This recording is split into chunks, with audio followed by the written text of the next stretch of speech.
ಪ್ರಿಯ ವಿದ್ಯಾರ್ಥಿಗಳೇ, ಆರನೇ ವರ್ಗದಲ್ಲಿ ಬರುವ ವಿಜ್ಞಾನ ವಿಷಯದಲ್ಲಿ ಅಧ್ಯಾಯ 3 ಎಳೆಯಿಂದ ಬಟ್ಟೆ ಎನ್ನುವ ಪಾಠದಲ್ಲಿ ನಾವು ಸೆಣಬನ ಇವತ್ತಿನ ಸೆಣಬಿನ ಬಗ್ಗೆ ಕಲಿಯೋಣ.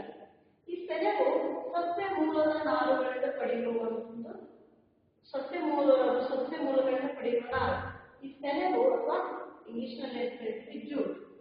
ಈ ಸೆಣಬಿನ ಗಿಡದ ಕಾಂಡದಿಂದ ನಾವು ಪಡಿತೀವಿ, ಸೆಣಬಿನ ನಾರನ್ನ ಪಡೆಯಲಾಗ್ತದೆ. ಸೆಣಬಿನ ಗಿಡದ ಕಾಂಡದಿಂದ ಸೆಣಬಿನ ನಾರನ್ನ ಪಡೆಯಲಾಗುತ್ತದೆ. ಇದನ್ನು ಚಳಿಗಾಲದಲ್ಲಿ ಬೆಳೀತಾರೆ. ಸಾಮಾನ್ಯವಾಗಿ ಯಾವ ಕಾಲದಲ್ಲಿ?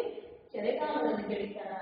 ಭಾರತದಲ್ಲಿ ಸೆಣಬನ್ನು ಮುಖ್ಯವಾಗಿ ಪಶ್ಚಿಮ ಬಂಗಾಳ, ಬಿಹಾರ್, ಆಸಾಂನಲ್ಲಿ ಬೆಳೀತಾರೆ. ಭಾರತದಲ್ಲಿ ಸೆಣಬನ್ನ ಮುಖ್ಯವಾಗಿ ಪಶ್ಚಿಮ ಬಂಗಾಳ, ಬಿಹಾರ್, ಆಸಾಂಗಳಲ್ಲಿ ಬೆಳೀತಾರ. ಸಾಮಾನ್ಯವಾಗಿ ಸೆಣಬಿನ ಗಿಡವನ್ನ ಹೂ ಬಿಡುವ ಹಂತದಲ್ಲಿ ಕೊಯ್ತಾರ, ಕಟ್ ಮಾಡ್ತಾರೆ. ಸಾಮಾನ್ಯವಾಗಿ ಸೆಣಬಿನ ಗಿಡವನ್ನ ಹೂ ಬಿಡುವ ಹಂತದಲ್ಲಿ ಕಟಾವ್ ಮಾಡ್ತಾರೆ, ಕೊಯ್ತಾರೆ. ಈ ನಾರುಗಳಿಂದ ಏನಾಗ್ತಂದ್ರೆ, ಈ ಸೆಣಬಿನ ನಾರನ್ನ ಏನ್ ಮಾಡ್ತಾರಂದ್ರ, ಈ ಗಿಡದ ಕಾಂಡವನ್ನು ಏನ್ ಮಾಡ್ತಾರಂದ್ರ ನೀರು ಬಿಟ್ಟು ಇದನ್ನ ನೀರಿನಲ್ಲೇನ ಇಂಗುವಂಗ ಮಾಡ್ಬಿಡ್ತಾರೆ. ಸೆಣಬಿನ ಗಿಡದ ಕಾಂಡವನ್ನ ನೀರಿನಲ್ಲೇ ಇಟ್ಟು ಬಿಡ್ತಾರೆ. ಆ ಗಿಡದ ಕಾಂಡ ಏನಾಗ್ತಂದ್ರ ಸ್ವಲ್ಪ ದಿನ ಹೋದ ನಂತರ ಗಿಡದ ಕಾಂಡ ಕೊಳೆತು ಅದು ನಾರನ್ನ ಏನ್ ಮಾಡ್ತಾರ, ಕೊಳೆತಿರ್ತಕ್ಕಂಥ ನಾರನ್ನ ಸ್ವಲ್ಪ ಟೇಕ್ ಮಾಡ್ಕೊತಾರೆ. ಆಮೇಲೆ ಆ ಸೆಣಬಿನ ಗಿಡದ ಕಾಂಡನ್ನ ಏನ್ ಮಾಡ್ತಾರ ಅಂತಂದ್ರ ನಾರನ್ನ ಪಡಿತಾರ. ಈ ನಾರುಗಳಿಂದ ಈ ನೂಲು ತಯಾರಿಸುವ ಕ್ರಿಯೆಯನ್ನು ನಾವೆಂತ ಕರಿತೀವಿ?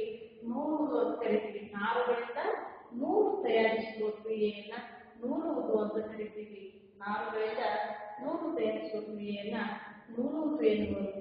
ನೋಡಿ, ನೂಲುವುದಕ್ಕೆ ಬಳಸುವ ಒಂದು ಸರಳ ಸಾಧನ ಯಾವಂತಂದ್ರೆ ಕೈ ಕೆದರು ಅಥವಾ ತಕ್ಕಲಿ ಅಂತ ನಾವು ಕರಿತೀವಿ. ಕೈ ಕೆದರು ಅಥವಾ ತಕ್ಕಲಿ ಅಂತ ನಾವು ಕರಿತೀವಿ. ಇನ್ನು ಮತ್ತೊಂದು ಸಾಧನ ಯಾವಂತಂದ್ರೆ ಸ್ವತಂತ್ರ ಹೋರಾಟಗಾರರಾದ ಮಹಾತ್ಮ ಗಾಂಧೀಜಿಯವರು ಈ ಚರಕ ಅಂತಕ್ಕಂಥ ಸಾಧನವನ್ನ ಹೆಚ್ಚಾಗಿ ಪ್ರಚಾರ ಪಡಿಸಿದ್ರು. ಯಾಕಂತಂದ್ರೆ ಪಶ್ಚಿಮ ದೇಶಗಳಿಂದ ಬಣ್ಣದ ಬಟ್ಟೆಗಳನ್ನ ನಿಷೇಧ ಮಾಡುವುದಕ್ಕೋಸ್ಕರ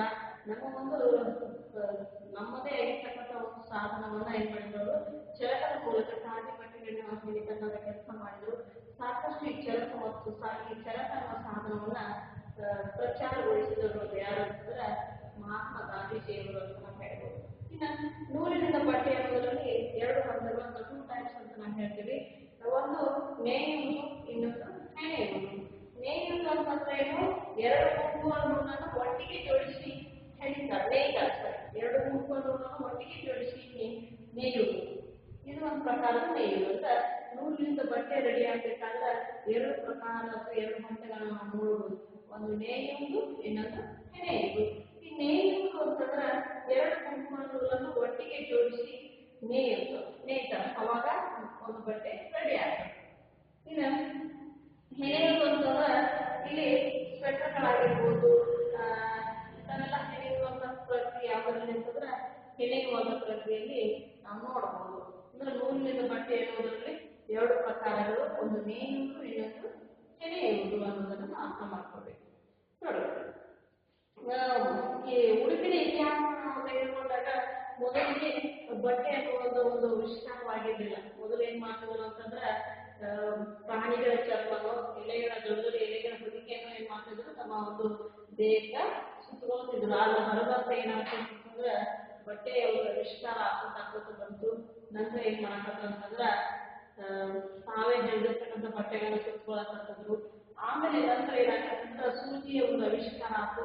ಆ ಸೂಜಿಯ ಆವಿಷ್ಕಾರವಾದಂತಹ ಪಂಚೆ ಲುಂಗಿಗಳನ್ನು ಏನ್ ಮಾಡಕತ್ರು, ಹೊಲೆದು ಸುತ್ತಿಕೊಳ್ಳುವಂತಹ ಸೀರೆ ಆಗಿರ್ಬೋದು, ಇಂಥವೆಲ್ಲ ಆವಿಷ್ಕಾರ ಆಗೋತ ಮಾಡಕತ್ರು. ಇವತ್ತಿನ ದಿವಸ ನಾವು ಅಪಾರವಾಗಿರ್ತಕ್ಕಂಥ ವೈವಿಧ್ಯವನ್ನು ನಾವು ಬಟ್ಟೆಗಳಲ್ಲಿ ನಾವು ನೋಡ್ತಾ ಇದ್ದೀವಿ. ಹೌದಾ? ಯಾಕಂದ್ರೆ ಆಹಾರದಲ್ಲಿ ಯಾವ ರೀತಿ ವೈವಿಧ್ಯವನ್ನು ಕಾಣ್ತಿರಲ್ಲ, ಅದೇ ಕಾರಣಾಗಿ ಬಟ್ಟೆಯನ್ನು ಕೂಡ ಇವತ್ತಿನ ದಿನ ಸಾಕಷ್ಟು ವೈವಿಧ್ಯವನ್ನು ನಾವು ಕಾಣ್ತಾ ಇದ್ದೀವಿ. ನೋಡ್ರಿ, ಇಲ್ಲಿ ಹತ್ತಿಯ ಉಂಡೆಯನ್ನು ನಾವು ಏನ್ ಮಾಡ್ತೀವಿ ಅಂತಂದ್ರೆ ಹಿಂಜುವುದು. ಅದನ್ನ ಏನ್ ಮಾಡ್ತೀವಿ, ನಾರಿನಿಂದ ಪ್ರತ್ಯೇಕ ಕೈಯಿಂದ ಬಾಚಿ ಏನ್ ಮಾಡ್ತೀವಿ, ಪ್ರತ್ಯೇಕ ಮಾಡ್ತೀವಿ, ಹಿಂಜುವುದು ಅಂತ ಹೇಳ್ತೀವಿ. ಹಿಂಜುವುದು ಆದ ನಂತರ ಹತ್ತಿ ಉಂಡೆಯಿಂದ ನಾವು ನಾರನ್ನ ಪಡಿತೀವಿ. ನಾರನ್ನ ಏನ್ ಮಾಡ್ತೀವಿ, ನೂಲ್ತೀವಿ. ನೂಲಿನಿಂದ ನಾವು ಏನ್ ಅಂತಂದ್ರೆ ಬಟ್ಟೆ ಸಿಗ್ತೈತಿ. ಅದು ಎರಡು ಪ್ರಕಾರದ್ದು, ಹೆಣೆಯುವುದು ಮತ್ತು ನೇಯುವುದು. ಹೆಣೆಯುವುದು ಅಂತಂದಾಗ ಹೆಣೆದ ನೂಲಿನಿಂದ ನಾವು ಹೆಣೆದಾಗ ಬಟ್ಟೆ ಸಿಗ್ತದೆ, ಮತ್ತೆ ನೂಲಿನಿಂದ ನೇಯ್ದ ಆಗದೆ ಬಟ್ಟೆ ಸಿಗ್ತದೆ ಅಂತ ನಾವು ಹೇಳ್ಬೋದು. ಇದು ಅದೇ 3 ಬಟ್ಟೆ